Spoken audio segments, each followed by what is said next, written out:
Dans Excel 2010, il existe différents moyens pour supprimer des éléments. Nous allons donc ici les découvrir dans cette vidéo formation. Donc, tout d'abord, nous allons voir comment sélectionner une seule donnée. Donc, pour ce faire, vous devez tout d'abord sélectionner la cellule en question. Donc, par exemple, ici, si je souhaite supprimer cette donnée-ci, donc je sélectionne la cellule en cliquant dessus. Donc, une fois ma sélection faite, je peux appuyer sur la touche supprimer de mon clavier.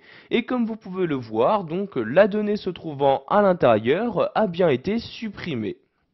Maintenant, nous allons voir qu'il est également possible, de cette même manière, de supprimer une ligne ou encore une colonne dans son intégralité. Donc, par exemple, ici, je vais prendre cette ligne-là. Donc, tout d'abord, je la sélectionne en cliquant ici sur le numéro de ligne en question. Donc, une fois ma sélection faite, je fais ici un clic droit et voyez donc un menu apparaître. Dans ce menu, vous pouvez voir qu'il y a deux fonctionnalités en rapport avec la suppression. Donc, soit supprimer, soit effacer le contenu.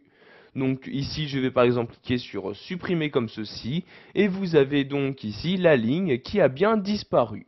Maintenant ici, si je souhaite effacer le contenu de cette ligne-ci, donc je fais un clic droit sur le numéro de ligne en question, et je clique ici sur effacer le contenu.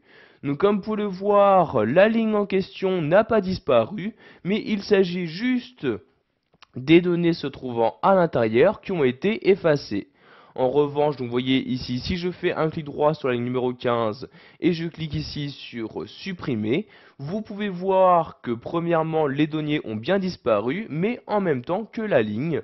En effet, vous n'avez plus ici la ligne qui apparaît donc entre ces deux identifiants.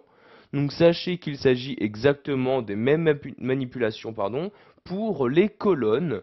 Donc par exemple, si je souhaite ici supprimer cette colonne-ci, je fais un clic droit sur le numéro de colonne en question et je choisis donc soit supprimer, soit juste effacer le contenu. Donc par exemple ici je clique sur effacer le contenu et vous avez donc maintenant dans cette colonne-ci, donc toujours la colonne qui apparaît, mais cette colonne est maintenant vide.